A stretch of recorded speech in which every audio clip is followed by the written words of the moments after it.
एक बीमी गति के छठवें लेक्चर में आज हम देखेंगे समाकलन के सूत्र और इससे संबंधित उदाहरण। कुछ एग्जाम्पल सॉल्व करेंगे इंटीग्रेशन फार्मूलों के साथ।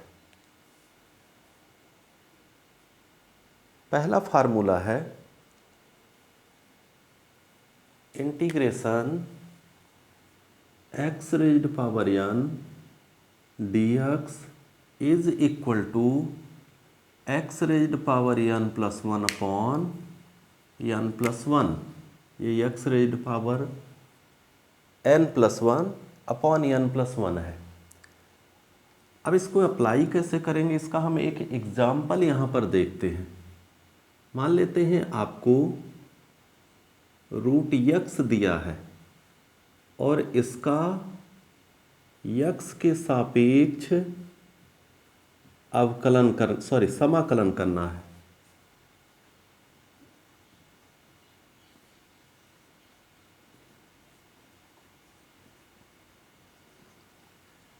Find integration of root x with respect to x।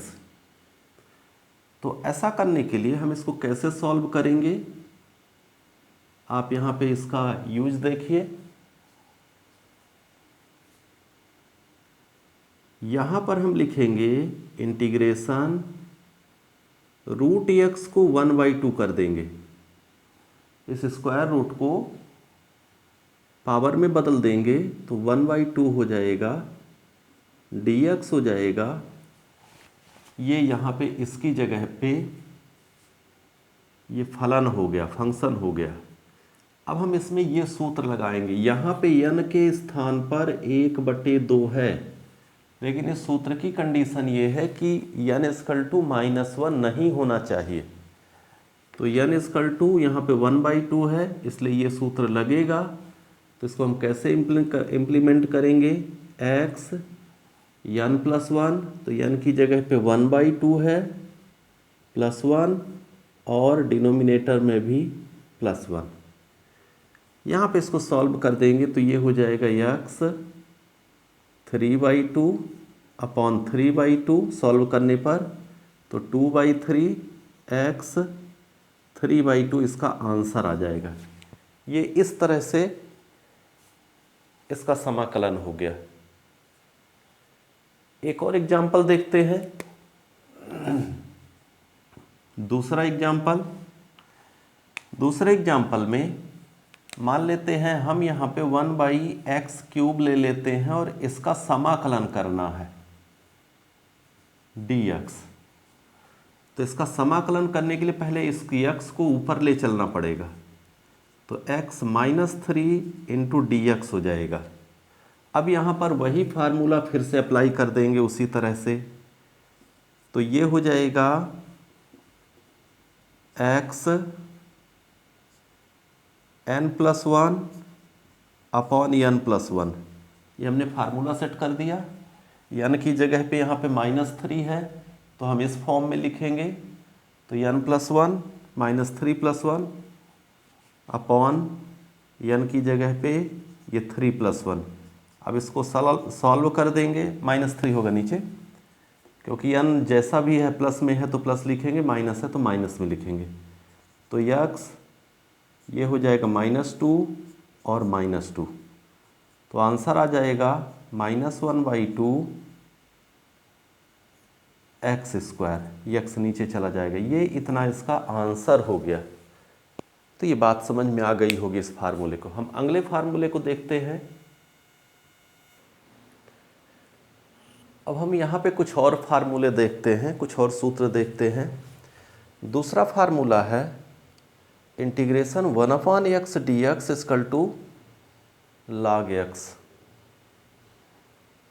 1/x का मतलब है यहाँ पे x इनवर्स dx, इतने का इंटीग्रेशन। तो यदि घात के रूप में 1/x dx को लिखते हैं तो यहाँ पे -1 घात में आ जाता है एक्सपोनेंट में। इसलिए यहाँ पे -1 के लिए मना किया गया था पहले फार्मूले में कि यदि आप -1 कर लेते हैं तो ये log x बन जाएगा। इसलिए -1 इस पहले फार्मूले में अप्लाई नहीं होता, क्योंकि -n होने पर ये log x हो रहा है। तीसरा फार्मूला है integration e raised power x dx is equal to sine x। चौथा इसी तरह से फार्मूला है integration sine x dx equal to minus cos x, means sine x का x के सापेक्ष समाकलन माइनस कॉस x होगा। पांचवा फार्मूला है cos x dx equal to sine x, माने cos x का x के सापेक्ष समाकलन साइन x होगा। इसी तरह से सिक्स्थ है sec square x d x integration sec square x d x equal to 10x है। Integration cosec square x d x ये माइनस कॉट एक्स है। Integration 10x d x equal to log sec x है, माने 10x का x के सापेक्ष समाकलन log sec x होता है। और इसी तरह से integration cot x d x equal to log sine x होता है। अब हम इससे एक दो क्वेश्चन और देखते हैं। यहाँ पर देखिए, ये हमने एक एग्जाम्पल दिया है integration 1/1 minus sine x d x, means 1/1 minus sine x का समाकलन करना है एक्स के सापेक्ष। अब हमारे पास ऐसा कोई सूत्र नहीं है, तो पहले हम इसको सिंप्लीफाई करेंगे किसी तरीके से और सरल पदों में बदलेंगे ताकि हम इन किसी सूत्र को इस पे लगा सकें। तो हम यहाँ पे क्या करेंगे, आप सोचिए। यहाँ पे हम करते हैं परिमेयीकरण, पहले इसका हम कर लेते हैं, रेशनलाइजेशन हम इसका कर लेते हैं और देखते हैं रेशनलाइजेशन करने के बाद, परिमेयीकरण करने के बाद क्या मिलता है। तो परिमेयीकरण करने के लिए हम ऊपर 1 प्लस साइन एक्स और नीचे 1 प्लस साइन एक्स दोनों पदों में ऊपर और नीचे यहाँ पे हम गुणा करेंगे, मल्टीप्लाई करेंगे 1 प्लस साइन एक्स का। जब मल्टीप्लाई करेंगे तो ये ऊपर न्यूमरेटर में 1 प्लस साइन एक्स ही आएगा, लेकिन नीचे यहाँ पे a माइनस बी और a प्लस बी के फार्मूले से 1 माइनस साइन स्क्वायर एक्स हो जाएगा dx। ऐसा परिमेयीकरण करने से होगा 1 माइनस साइन स्क्वायर एक्स, ये कॉस एक्स हो जाएगा, तो 1 plus sine x upon cos square x dx, ऐसा ये हो जाएगा।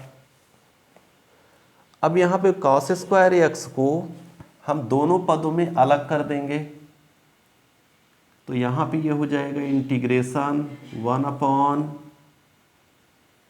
Cos square x dx।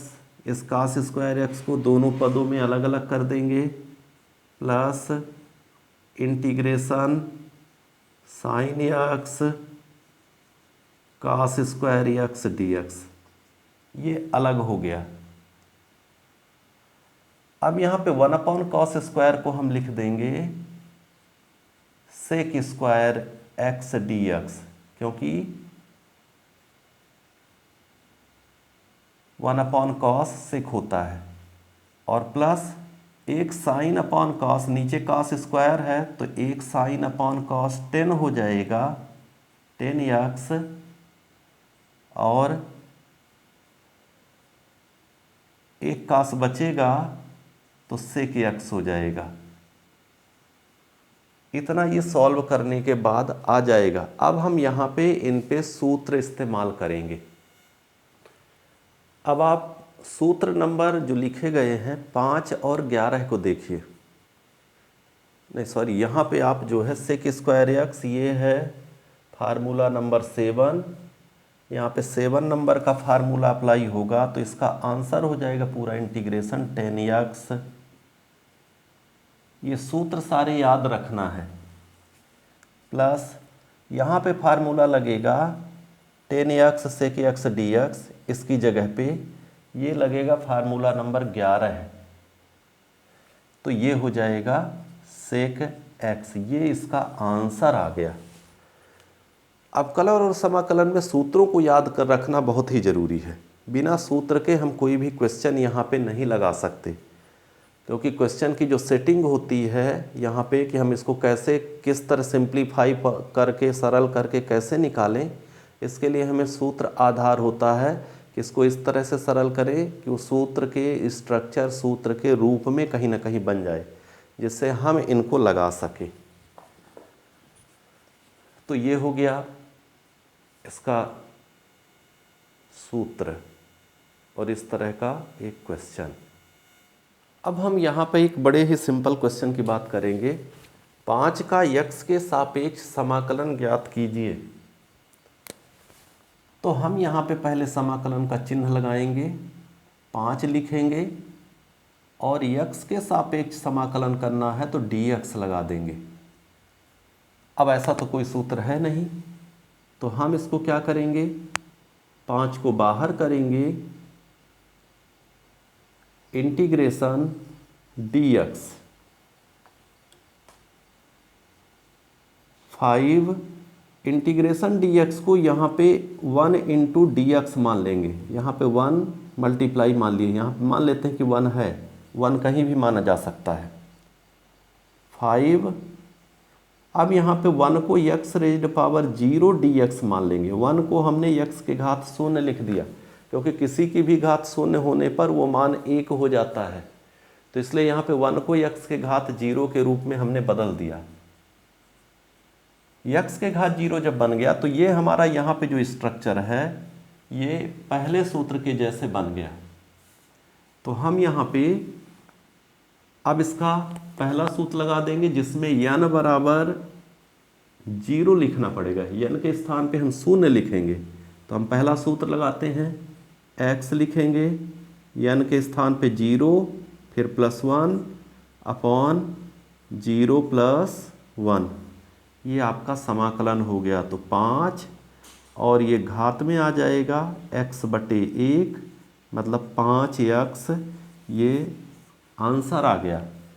यहाँ से आपको ध्यान ये देना है कि यदि 5 ना होता तो यहाँ भी 5 नहीं आता।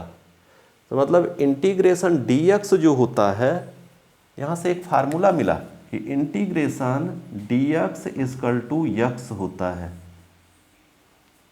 माने 1 का समाकलन x होता है।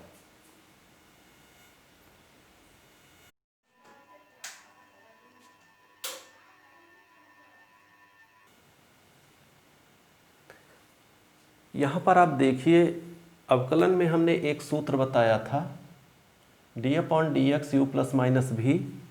तो यहाँ पे बीच में यदि प्लस या माइनस है तो वो पद अलग अलग हो जाते हैं। d/dx u + -dv/dx हो जाएगा। अवकलन की प्रक्रिया करने के लिए पदों को अलग अलग कर देते। वही प्रक्रिया यहाँ समाकलन में भी हो रही है, यहाँ पे समानता है। तो इंटीग्रेशन u + -v dx, तो यहाँ पे इंटीग्रेशन टर्म को समाकलन पद को अलग अलग करना पड़ेगा। चलिए इसको हम एक सूत्र के द्वारा एक क्वेश्चन के द्वारा हम समझने की कोशिश करते हैं। आपके पास यहाँ पे लिखा है इंटीग्रेशन समाकलन करना है किसका, 3e⁻x - 1/3x + sec(x) × 10x dx का। इस सूत्र के आधार पर हम पहले सभी पदों को यहाँ पे अलग अलग कर देते हैं। इस समाकलन चिन्ह का हम सब में बंटवारा कर देते हैं।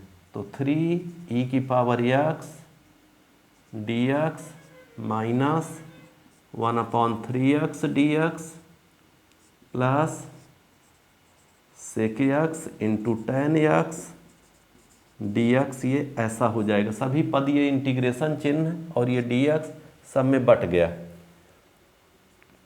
नियतांक को हम बाहर निकाल देते हैं। इन पदों के साथ जहाँ जहाँ भी नियतांक है हम इनको बाहर कर देंगे। तो इसमें से 3 बाहर हो जाएगा, तो ये हो जाएगा e⁻x dx माइनस यहाँ पे 1/3 नियतांक है, तो यहाँ 1/x dx हो जाएगा। और यहाँ पे कुछ भी नियतांक नहीं है, इसलिए जैसा लिखा है वैसा ही रहेगा। अब आप सूत्र की सारणी को देखिए तो आपको यहाँ पे समाकलन का ये सूत्र इतने का मिलेगा, तो यहाँ पे सूत्र लगाइए, फार्मूला अप्लाई करिए। यहाँ के लिए फार्मूला है, यहाँ पे आप फार्मूला अप्लाई करिए, और यहाँ के लिए भी पूरा फार्मूला है। इन तीनों जगह पर आप समाकलन के सूत्र, इंटीग्रेशन फार्मूले का यूज करिए तो आपको इनके आंसर मिल जाएंगे। तो यहाँ पे आप इसका आंसर आपको मिलेगा, ये 3 है, e की पावर x का e की पावर xe है, -1/3 इतने का सूत्र log x है, आप देख लीजिए, और ये integration sec x tan x का sec x है। ये इसका समाकलन हो गया, ये इसका आंसर मिल गया। तो इस तरह से समाकलन की सारी समस्त बेसिक प्रोसेस, बेसिक फार्मूले हो गए।